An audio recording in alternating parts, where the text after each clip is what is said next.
सुप्रभात बच्चों, मैं राखी आप लोगों की हिंदी शिक्षिका। आज मैं आप लोगों को हिंदी पढ़ाने जा रही हूँ कक्षा 3 के चैप्टर 3। कहानी है अंशुए वर्षा वन, है ना जी। अंशुए वर्षा वन और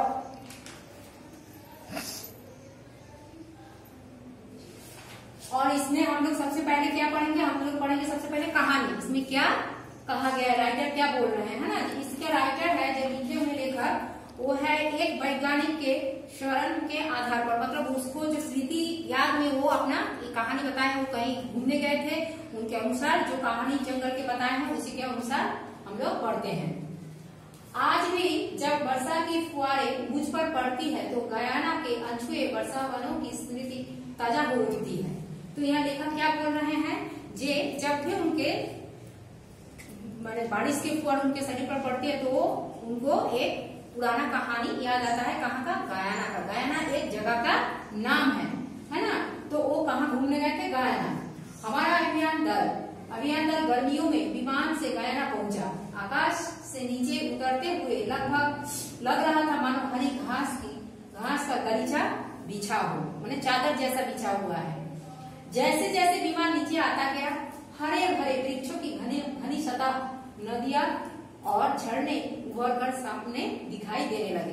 तो यहाँ क्या हुआ, हवाई जहाज से वो लोग जंगल में गया था नीचे की ओर, तो ऊपर से जैसे जैसे हवाई जहाज नीचे की ओर गया तो क्या हुआ, हरी घास पूरा एकदम जमीन पूरा हरा दिखाई दे रहा, जैसे कि चादर बिछाया हुआ हो। गलीचा मीन्स हुआ चादर बिछा। और क्या हुआ दिखा दिया, वृक्षों की घनी सतह, इतना हरा, इतना नजदीक बड़े बड़े पेड़ सब है, वृक्ष सब है, जिसका क्या लगता है कि एकदम सतह बना हुआ है, परत बना हुआ है।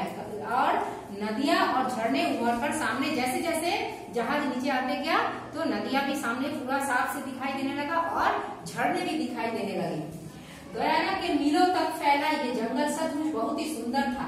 500-600 वर्ष पुराने वृक्ष, रंग बिरंगे कीट पतंगे, विशाल भयंकर शाम, सुंदर पक्षियों, दैत्याकार जहरीले मकड़ियों ने इस यात्रा अत्यंत रहस्यमय तथा रोमांचकारी बना दिया था। तो वृक्ष में क्या क्या थे, बहुत ही पुराना, है ना, 500-600 वर्ष पुराने वृक्ष थे और रंग बिरंगे कीट पतंगे, कीड़े मकोड़े थे और विशाल भयंकर सांप, मतलब बहुत लंबाई थे, बहुत बड़ा सांप और सुंदर पक्षियों और दैत्याकार जहरीले मकड़ियों। मकड़ी भी एक तरह के नहीं होता है, मकड़ी भी बहुत तरह के होते हैं, जहरीले मकड़ी। इस यात्रा में अत्यंत रहस्यमय तथा रोमांचकारी बना दिया था। शिविर से दल का प्रत्येक सदस्य अलग अलग दिशा में अलग जीवों की खोज में निकल गया। तो जहाँ कहीं हम लोग घूमने जाते हैं तो अकेले नहीं जाते हैं, 3-4 सदस्य साथ में जाते हैं। तो क्या हुआ, कोई झुंड अलग अलग बांटा गया, चारों झुंड बांट के और चारों दिशा में लोग गया। किस लिए गया?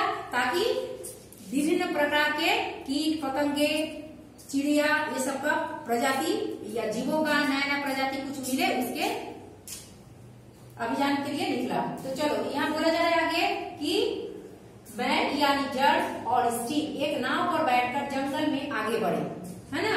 तो यहाँ जो गया थे, जो लिखा है, उनका नाम क्या है, जड़, और स्टील उनका दोस्त। स्टील नाव में बैठकर जंगल में आगे बढ़े। तभी मैंने दूर नदी के किनारे की रेत पर एक विशालाकाय रंगीन भयंकर सांप को रंग कर झाड़ियों में छिपते देखा। तो क्या हुआ, जैसे ही वो लोग नाव पे बैठ के जंगल की ओर आगे बढ़ा तो क्या हुआ, रेत पर, नदी किनारे बालू होती है, तो रेत पर क्या दिखाई दिया, विशालाकाय, बहुत बड़ा लंबा भयंकर, है ना, रंगीन सांप को देखा। क्या हुआ, जे रेंगते हुए, मतलब जमीन पर घसीटते हुए झाड़ियों में चला गया। कुछ आगे जाकर हमने लगभग 100 फुट ऊंचे वृक्षों पर मचान बनाया। मचान बनाने का मतलब होता है रहने का जगह, ऊंचाई पर, 100 फीट ऊंचाई पर जाके क्या हुआ, हम लोग मचान बनाए। मचान पर चढ़कर इस वर्षा वन की भव्यता, मतलब सुंदरता और हरियाली का अलौकिक अनुभव हुआ। ये रोशनी बहुत कम समय तक रहती है, इसलिए हमने कई जगह अपने कैमरे लगाए, है ना।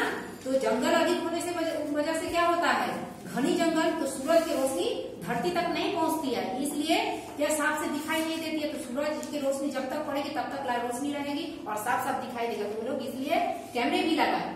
चुपचाप अपने अपने मचान पर बैठ गए और जॉर्ज और स्ट्रिप जाके 100 फीट ऊंचाई के पेड़ पर जहाँ मचान बना था वहां बैठ गया।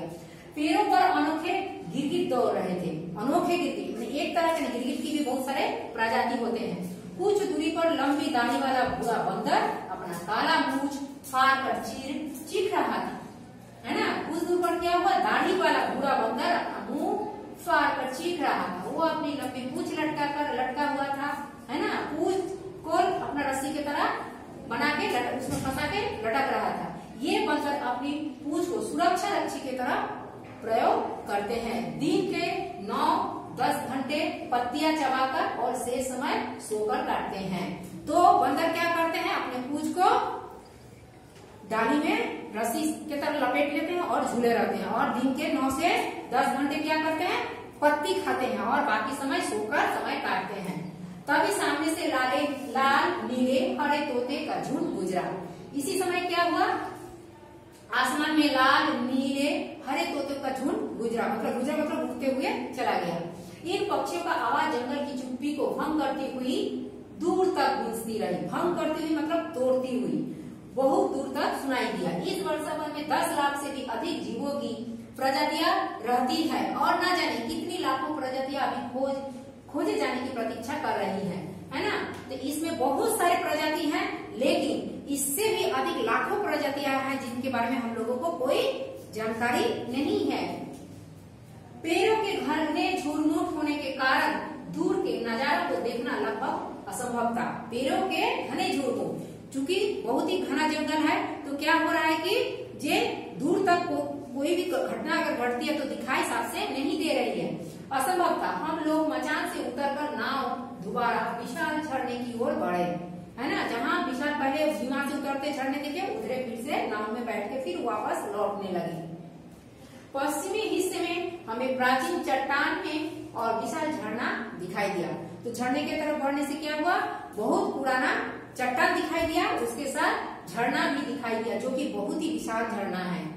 पानी का शोर मन को रोमांच और भय भर रहा था। तो पानी, झरने का आवाज, बहुत ऊंचाई से झरना गिरने के कारण क्या होता है कि बहुत आवाज होता है, उसमें बहुत सुनाई देता है, और वो आवाज से आदमी को कभी कभी डर भी लगता है ना, और रोमांच भी होता है।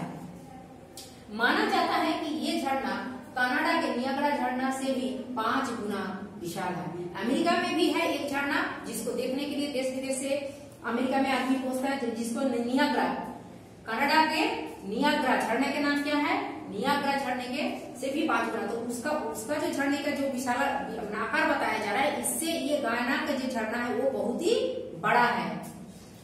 हम अभी झरने से काफी दूर थे कि अचानक घना कोहरा छा गया और तेज हवाएं चलने लगी। तो क्या हुआ, जैसे ही वो लोग नाव में बैठ के लौट रहा था तो आधा दूर गया तो अचानक क्या हुआ, घना कोहरा छा गया और तेज हवाएं चलने लगी। चारों तरफ रात का सा घोर अंधकार छा गया। चूंकि बादल छा गया तो क्या होगा, अंधकार हो जाएगा, घना जंगल भी है, क्योंकि सूरज की रोशनी अंदर तक नहीं पहुंचती है। अभी दिन का 1 भी नहीं बजा था कि सब शिविर में लौटना पड़ा। क्योंकि अंधेरा छा गया, कुछ दिखाई नहीं देगा, तो क्या हुआ, सबको शिविर में, जहाँ वो लोग घर बना, टेंट बनाया था घर नुमा, वहाँ सब वापस आ गया। इस अनछुए वर्षावन को देखकर अंदाजा लगाया जा सकता है कि हजारों वर्ष पहले सारी धरती कितनी हरी भरी और सुंदर रही होगी। तो देखो, ये जो वर्षावन के बारे में बोला जा रहा है, ये बहुत पहले, जिस समय लेखक वहाँ गए थे घूमने, उसके पहले की बात हो रहा है। जो हजारों वर्ष पहले जंगल और कितना भयंकर और कितना घना और कितना हरा रहा होगा।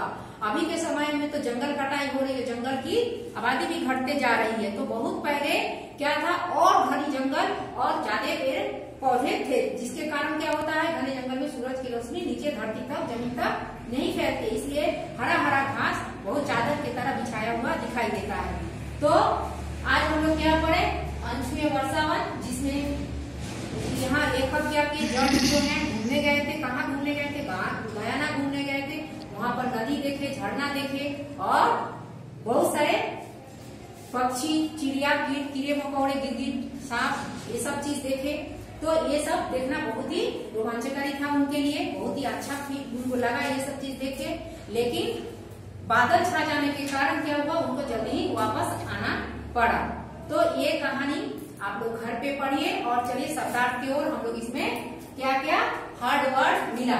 जैसे देखो बोर्ड की तरफ देखो, अनछुए, अनछुए माने होता है जिन्हें किसी ने ना छुआ हो या देखा हो, वैसा चीज, वैसे जगह के बारे में बोला जा रहा है। दल का मतलब होता है समूह, दल का मतलब हुआ समूह। स्मृति मतलब होता है याद। अभियान किसी लक्ष्य के लिए काम करना, अभियान का मतलब हुआ किसी लक्ष्य के लिए काम करना। सतह मीन्स हुआ पड़ा।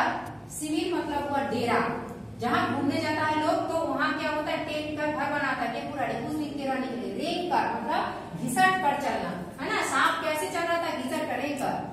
भंग, भंग माने तोड़ना, है ना। चिड़िया क्या हुआ, तोता का झुंड क्या किया, रंग बिरंगे लाल नील हरे भरे तोता का चिचियाते हुए आसमान में उड़ते चला गया। तो भंग का क्या हुआ, शांति भंग हुआ। तो भंग का मतलब होता है तोड़ना। प्राचीन मतलब हुआ पुराना।